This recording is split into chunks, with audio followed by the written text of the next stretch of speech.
Semuanya, salam jumpa. Senang sekali saya bisa menyapa kalian pada video penguatan materi di pertemuan kedua ini. Dan kita akan membahas tentang fonologi dan juga grafologi. Ya, seperti yang bisa kalian lihat pada gambar di samping, bahwa fonologi merupakan salah satu cabang dari linguistik, ya. Dan biasanya ada dua pembahasan utama dalam bidang fonologi, yaitu fonetik dan juga fonemik. Fonetik akan membahas lebih lanjut tentang production atau articulation, sedangkan fonemik akan membahas tentang distribution dan juga function. Dan di bagian fonetik akan ada 3 cabang utama yang akan dibahas terkait tentang akustik, auditory, dan juga articulatory. Fonologi seperti yang boleh jadi sering kalian dengar, ini merupakan satu ilmu yang membahas tentang bunyi, ya. Jadi bagaimana nanti melihat dan mempelajari bunyi sebagai bahasa yang digunakan untuk merealisasikan makna bahasa dalam hal leksikal, gramatikal, dan juga makna wacananya. Ya, bisa kalian lihat bahwa fonologi berasal dari kata fon dan juga logi yang berarti fon yang berarti bunyi dan logi berarti ilmu, ya, berarti ilmu yang mempelajari tentang bunyi. Sedangkan objek dari kajian fonologi ini dalam ilmu linguistik biasanya dibagi menjadi 2 tadi, ya, fonetik dan juga fonemik. Oke, sedangkan untuk fonetik sendiri ada 3 cabang utama, ya. Jadi 3 pendekatannya biasanya mempelajari mekanisme produksi bunyi dari bunyi tertentu. Itu bisa dibedakan menjadi fonetik artikulasi, fonetik akustik, dan juga fonetik auditory. Oke, fonetik artikulasi biasanya membahas tentang bunyi konsonan yang biasanya dideskripsikan dengan 3 variabel tertentu seperti laring, titik artikulasi, dan juga cara artikulasi. Sedangkan bunyi vokal dideskripsikan melalui 3 variabel seperti seberapa tinggi, ya, atau ketinggian lidahnya, lalu posisi depan atau belakang dari bagian tertinggi lidah, dan juga posisi bibir.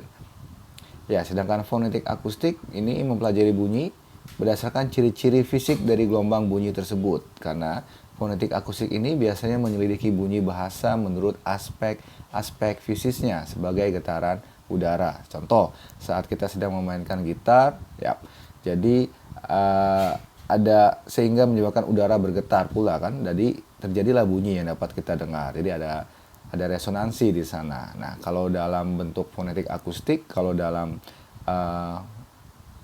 misalkan kita berbicara, nah itu pasti dilihat dari artikulasinya dan juga pita suaranya dan sebagainya. Jadi dilihat dari ciri-ciri fisik gelombang bunyi itu sendiri, berasalnya dari mana.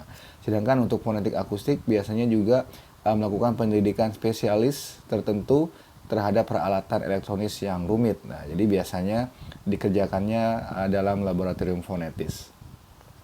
Untuk fonetik auditory, ini merupakan cabang fonetik yang dikhususkan untuk meneliti bunyi berdasarkan pendengaran terhadap bunyi yang dihasilkan. Oke. Fonemik, ya, merupakan ilmu yang mempelajari bagaimana bunyi membentuk sistem pada pola suatu bahasa. Ya, jadi satuan bunyi yang juga membentuk sistem dan pola di dalam suatu bahasa disebut fonem. Ya. Dan mempelajari fonemik ini manfaatnya adalah kita akan dapat mengetahui bahwa beberapa bunyi yang muncul pada suatu bahasa biasanya merupakan satu fonim atau fonim yang berbeda.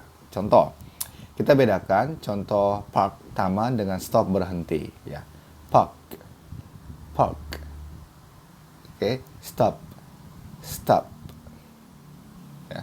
Lalu cap, cap dengan gap, gap. Nah, ada perbedaan bunyi p di sana untuk kata park dengan stop. Ya. Sedangkan cap di sana, cap dengan gap. Ya. It sounds similar, but it's totally different actually. The sound p and k, k. Ya, jadi itu masuk dalam kategori kajian fonemik. Hal-hal lain dalam fonologi biasanya juga dilihat dari sudut pitching, ya. Itu melihat derajat tinggi rendahnya nada saat berbicara. Lalu intonasi akan melihat kalimat yang sama akan menghasilkan makna yang berbeda jika diucapkan dengan intonasi yang berbeda. Saat saya bilang good morning everyone dengan good morning everyone. Ya, boleh jadi itu menandakan makna yang berbeda dengan ditenggarai dari intonasi yang juga berbeda. Lalu ada stressing, biasanya terkait dengan tekanan yang diberikan pada suku kata atau silabel, dan dalam bahasa Inggris biasanya dibedakan menjadi 3 kategori, ya, tinggi, sedang, dan juga normal. Oke, grafologi secara umum ini merupakan ilmu yang mengkaji tentang sistem tulisan suatu bahasa, dan biasanya kajian dari grafologi ini akan mengenai sistem simbol yang digunakan untuk menyampaikan pesan bahasa dalam bentuk tertulis. Saya ulangi, biasanya akan mengkaji sistem simbol dalam suatu penyampaian pesan suatu bahasa dalam bentuk tertulis. Tentu saja ya, sesuai dengan namanya, grafologi. Oke, grafo dan juga logos, ya, ilmu yang mempelajari tentang grafo, ya, itu berarti tulisan. Nah, grafologi ini juga biasanya mengkaji tentang jenis simbol, jumlah simbol, penggunaan simbol, panduan simbol dengan bahasa lisan. Nah, biasanya ada cabang-cabang dari grafologi, ada ortografi, biasanya menelisik tentang sistem ejaan yang disepakati dalam satu bahasa, lalu ada stenografi, sistem menulis secara singkat dan cepat, kriptografi, sistem menulis pesan rahasia, pedografi, menulis berdasarkan desain tertentu untuk membantu anak-anak belajar, dan juga teknografi, sistem menulis untuk hal-hal khusus, ya, yang digunakan untuk kepentingan dalam ilmu pengetahuan seperti simbol fonetis, ya. Saya rasa demikian materi penguatan kali ini. Saya berharap kalian bisa menuangkan hal-hal yang sudah kalian pahami pada forum diskusi. Jangan lupa untuk juga memberi tanggapan, komentar pada postingan, ya, mahasiswa lainnya. Terima kasih semuanya, jangan lupa untuk selalu tetap semangat. Salam.